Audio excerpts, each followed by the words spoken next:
বর্তমানে ফেসবুক ইনস্টাগ্রামে অনেক ইউজার রয়েছেন যারা এরকম ছবির ওপরে স্টাইলিশ বাংলা ফোন দিয়ে বিভিন্ন ধরনের স্ট্যাটাস শেয়ার করে থাকেন, বিভিন্ন বাণী শেয়ার করে থাকেন এবং এইগুলো কিন্তু অনেক ইউজার রয়েছেন যারা শেয়ারও করে থাকেন। এখন অনেকেই আমার কাছে জানতে চেয়েছেন যে আইফোন দিয়ে কিভাবে এই কাজগুলো করা যায়। আজকের এই ভিডিওতে আমি শেয়ার করব যে কিভাবে আপনি আইফোন দিয়ে যে কোনো ছবির ওপর স্টাইলিশ বাংলা ফন্ট ব্যবহার করে বাংলায় যে কোনো বাণী লিখবেন।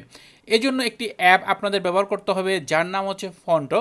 এই অ্যাপটি অ্যাপ স্টোরে পেয়ে যাবেন। আপনার ডাউনলোড করার সুবিধার্থে অ্যাপটির লিঙ্ক ভিডিও ডিসক্রিপশনে দেওয়া থাকবে। অ্যাপটি আপনি সেই লিঙ্কে ক্লিক করে সহজেই ইনস্টল করে নেবেন। এরপর চলে যাবেন সাফারি অ্যাপে। এরপর সাফারিতে গিয়ে আপনি এখানে সার্চ করবেন লিপিঘর লিখে। লিপিঘর লিখে সার্চ করলেই এরকম অপশন আপনি দেখতে পাবেন এবং এখানে লিপিঘরের ফ্রি ফন্ট যে অপশনটি আসবে আপনি এটার ওপর ক্লিক করে দিবেন। এখানে ফ্রিতে যে সকল ফন্ট রয়েছে এগুলো আপনি এখান থেকে ডাউনলোড করতে পারেন। এখানে অনেক অনেক ফন্ট রয়েছে, আপনার কাছে যেই ফন্ট ভালো লাগবে আপনি সেটাই ডাউনলোড করতে পারেন। চাইলে আপনি সবই করতে পারেন, বাট আমি বলবো আপনার যে ফন্টগুলো ভালো লাগে সেগুলিই করতে পারেন। ডাউনলোডে ক্লিক করে দিবেন যে ফন্টটি আপনি ডাউনলোড করতে চান। এরপর এখানে একটু নিচের দিকে নামবেন এবং নামার পর এখানে ডাউনলোড যে অপশনটি রয়েছে এই অপশনে ক্লিক করে দিবেন। এরপর এখানে সতর্কীকরণ কিছু ট্যাক্স দেওয়া রয়েছে, এগুলো পড়বেন। তারপর আপনি এই টিকমার্কে ক্লিক করে ডাউনলোডে ক্লিক করবেন। এরপর এখানে পপ আপ আসবে ডাউনলোড অপশনের, ডাউনলোডে ক্লিক করে দিবেন, তাহলে সেই ফোনটি ডাউনলোড হয়ে যাবে। তো ফোনটি যখন ডাউনলোড হয়ে যাবে আপনি অ্যাপটি ক্লোজ করে বের হয়ে আসবেন। এরপর আপনাকে যেতে হবে ফাইলস অ্যাপে, কারণ আপনি সাফারিতে যাই ডাউনলোড করেন না কেন সব কিছু কিন্তু ফাইলস অ্যাপে জমা হয়। তো ফাইলস অ্যাপে আসার পর এখানে সেই ফোনটি দেখতে পাবেন জিপ ফরম্যাটে রয়েছে। জাস্ট জিপ ফরম্যাটের উপর ক্লিক করলেই আনজিপ হয়ে যাবে। এরপর একটি ফোল্ডার দেখতে পাবেন, ফোল্ডারটি ক্লিক করবেন। এখানে অনেকগুলো ফোল্ডার দেখতে পাবেন, তার ভিতরে ইউনিকোড নামে একটি ফোল্ডার পাবেন।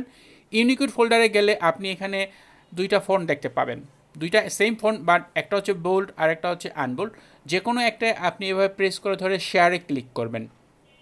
এরপর শেয়ার শিট থেকে আপনি ফন্টো অ্যাপটি খুঁজবেন, না থাকলে মোড়ে ক্লিক করবেন। এরপর এখানে থেকে ফন্টো যে অ্যাপটি রয়েছে সেটাতে টাচ করে দিবেন। এরপর ফন্টো অ্যাপে নিয়ে যাবে এবং এখান থেকে ইনস্টল অপশনে ক্লিক করে দিবেন, তাহলে সেই ফোনটি আপনার সেই ফন্টো অ্যাপে ইনস্টল হয়ে যাবে। এরপর আপনি যা করতে পারেন, আবারও ফন্টো যে অ্যাপটি রয়েছে ফন্টো অ্যাপটি ওপেন করবেন। আপনি চাইলে একাধিকভাবে এই সেম নিয়মে ফন্ট অ্যাড করে নিতে পারেন। ফন্টো অ্যাপে আপনি যে কোনো জায়গায় যদি টাচ করেন তাহলে এরকম অপশন আসবে। এখানে যে ফটো অ্যালবাম রয়েছে সেই অ্যালবামে ক্লিক করবেন। আপনি যেই ছবিটির উপর বাংলা ফন্টে লিখতে চান এরকম একটি ছবি আপনি এখান থেকে সিলেক্ট করে নেবেন। যদি এরকম ছবি আপনার না থাকে তাহলে আপনি সার্চ করলে, গুগলে সার্চ করলে অনেক ছবি পেয়ে যাবেন।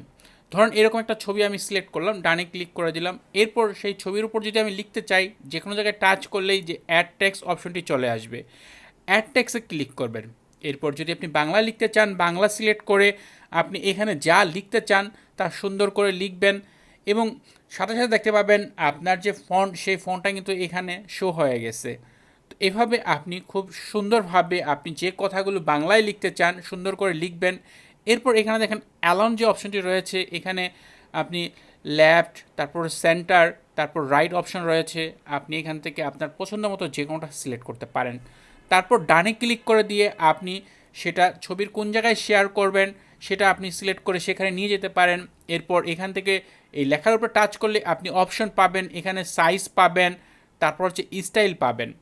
স্টাইলে গেলে আপনি এখান থেকে টেক্সটের কালার, স্ট্রোকের কালার, ব্যাকগ্রাউন্ড কালার এগুলো কিন্তু আপনি চেঞ্জ করতে পারবেন। জাস্ট ট্যাক্স অপশনে গিয়ে আপনি যে কোনো কালার সেট করতে পারবেন। স্ট্রোকে গিয়ে আপনি কালার সেট করতে পারবেন। স্ট্রোকটাকে আপনি মোটা চিকন করতে পারবেন। মানে অনেক অপশন রয়েছে, এটা যদি আপনি ব্যবহার করেন তাহলে আপনি ধীরে ধীরে সব কিছুই বুঝে নিতে পারেন। তো সব কিছু হয়ে গেলে উপর থেকে ডানে ক্লিক করে দিবেন।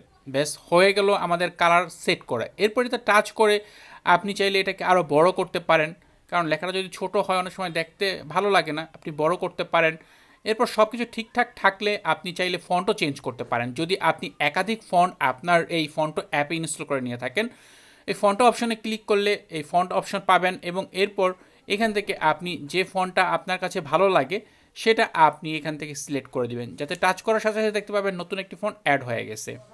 এরপর যদি আপনি সেটা সেভ করতে চান, যেভাবে আপনি সেভ করবেন তাহলে কিন্তু আপনি খুব ইজিলি সেভ করতে পারেন। সেভ করার জন্য নিচের দিকে ডান পাশে যে শেয়ার অপশন রয়েছে, এই শেয়ার অপশনে আপনাকে ক্লিক করতে হবে। এরপর শেয়ার শিট অপশন থেকে সেভ ইমেজ যে অপশনটি রয়েছে, এটাতে ক্লিক করে দিলেই আপনার সেই ছবিটি আপনার ফটোস অ্যালবামে সেভ হয়ে যাবে। দেখেন ফটোস অ্যালবাম এটা সেভ হয়ে গেছে।